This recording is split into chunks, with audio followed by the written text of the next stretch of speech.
If you want to go from chaotic and emotionally reactive to calm, grounded, and unbothered like a stoic, you need to master your emotions. Emotional mastery is the foundation of everything: your decisions, relationships, productivity, even your self image and your physical health. Without it, you are just reacting to life instead of responding with clarity. Because honestly, life will throw curveballs.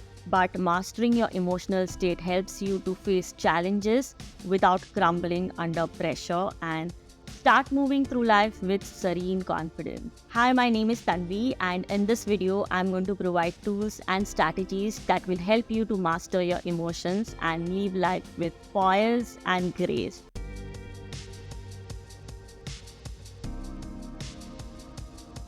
Emotional mastery is not about being emotionless, but it is about using your emotions to navigate life without being ruled by them. It is about feeling your sadness without being consumed by it. It is about feeling your fear without letting it paralyze you. And it is about feeling the excitement without becoming reckless. The first thing that you must learn is not to suppress your emotions, because emotions don't disappear just because one day you decide not to feel them. Instead, they get buried into your subconscious mind, distorting your thinking and influencing your behavior without your awareness. Remember, whatever you resist persists. In fact, the danger of suppressing your emotions is that they come back even louder and become more chaotic. Suppressed emotion builds pressure like steam in a sealed pot. Eventually, it needs release, but when it comes, it is often disappropriate. A small trigger can lead to a massive outburst because it is not about that moment, but it is about all the unspoken before it. Suppressed emotions also manifest as health issues like headaches, digestive problems, insomnia, high blood pressure, and even autoimmune diseases. Your body keeps score even if your mind tries to forget it. And there is self-esteem cost too. When you teach your brain that your truth is not safe to express and instead avoid your feelings, you start to second guess what you feel. Over time, you stop trusting yourself, and that chips away your confidence.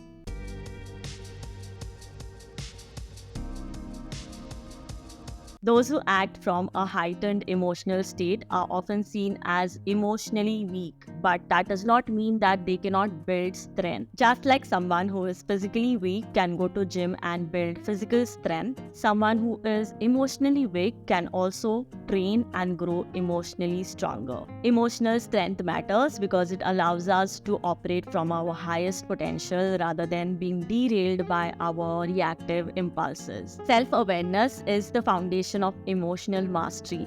Without feeling your emotions, or worse, avoiding them, you are at a risk of being swept away by whatever you feel in the moment. Today, a single word of praise can lift you to cloud 9. Tomorrow, one criticism can crash your entire mood. But if you allow your emotions to run the show, you'll always be the victim of your own mind. Curiosity changes the game. When you observe your emotions without holding any judgment towards it, you stop letting them victimize you. You become the awareness behind the emotion and not the emotion itself. Emotions are also the language of your subconscious mind. You might feel the instant anger, but anger is often just the tip of the iceberg. Underneath the anger, you might be carrying fear, guilt, shame, or even stress. To really know what you're feeling, name it. I'll place an emotional chart here on the screen that will help you to pinpoint the emotion to guide you. Once you label the feeling, you avoid the trap of identifying yourself with it. You are not angry, you feel angry. You're not sad, you feel sad. Think of your thoughts and your emotions like clouds in the sky. You are the sky, which is vast, open, and unbothered as the clouds pass by. Once you identify your emotions, start noticing those emotions in your body. Stress might feel like heaviness in the chest. Anger might feel like a muscle tension. Anxiety shows up as a tight jaw, and happiness opens up your body. This is how your body communicates with you. When you fully feel those sensations, you release your emotions way faster rather than suppressing them, avoiding them, or bottling them up until you can't hold them anymore and end up acting them out.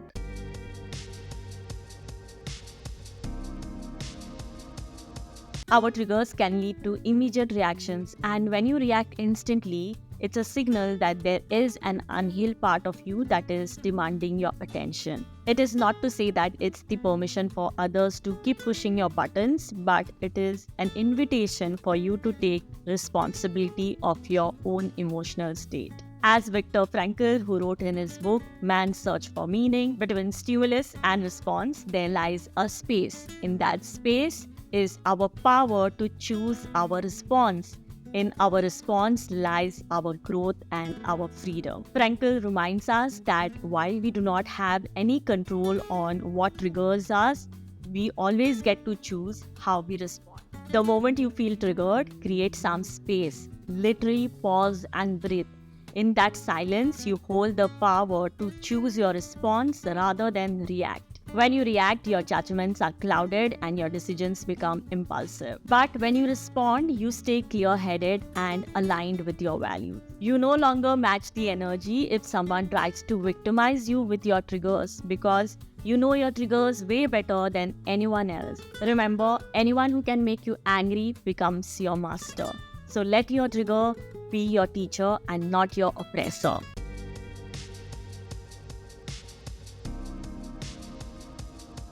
Introspection allows you to slow down so that realizations can emerge. It trains your mind to stay relaxed, because when your mind is calm, your perceptions are not rigid or controlling. In fact, they become more open and flexible. As the saying goes, an unexamined life is not worth living. Introspection brings a sense of calm and trust, so you avoid rushing through your emotions. It gives you the space to pause and ask why you're feeling a certain way.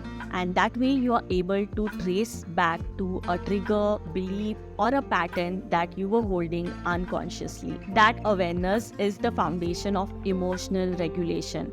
You can't regulate something that you're not aware of. Journaling is a powerful tool for this process, because writing down your thoughts creates a distance between you and your mind, and it allows you to see your inner dialogue more objectively. Plus, it satisfies your brain's urge to act upon your emotions. Often, when you're flooded with emotions, your mind wants to do something about it.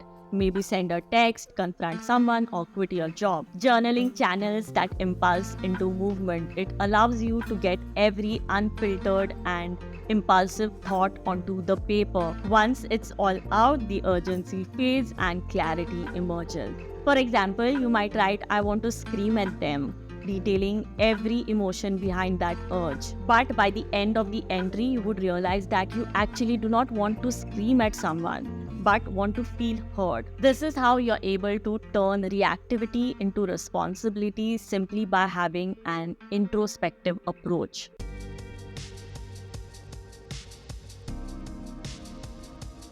Have you heard the saying, where your attention goes, your energy flows? That's exactly what your reactions do toward challenges you face in life. Everything is neutral until you place your attention on it and give it significance. Your reactions can literally fuel certain circumstances and create mountains out of something that was not worth your attention. When you place such high stakes on certain situations or outcomes, you pedestalize them. And in doing so, you allow the external to make you feel small. And that way, you give away your power. So learn to lower your stakes on people, situations, or outcomes, because if they don't serve you, they will control you. Lowering the stakes does not mean that you stop caring. It means you stop depending. It means that you shift from "I need this to work" to "I'll be okay no matter what." That's the emotional freedom.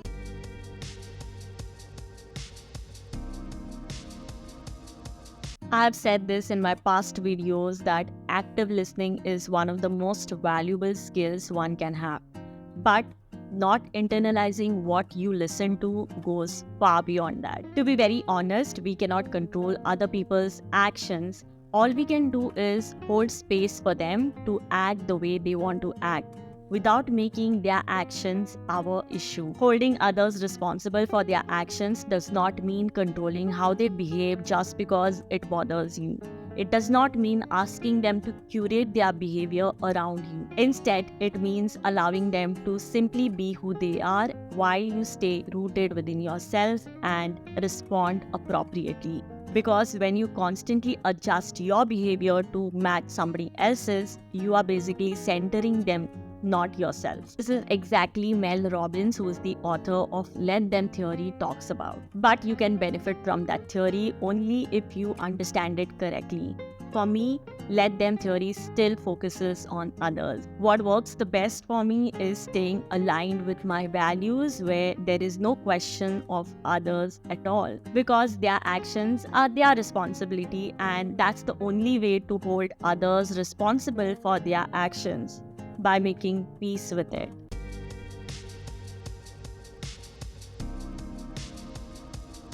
The ultimate reason why we get entangled so much in our attachments is that we do not trust the flow of life.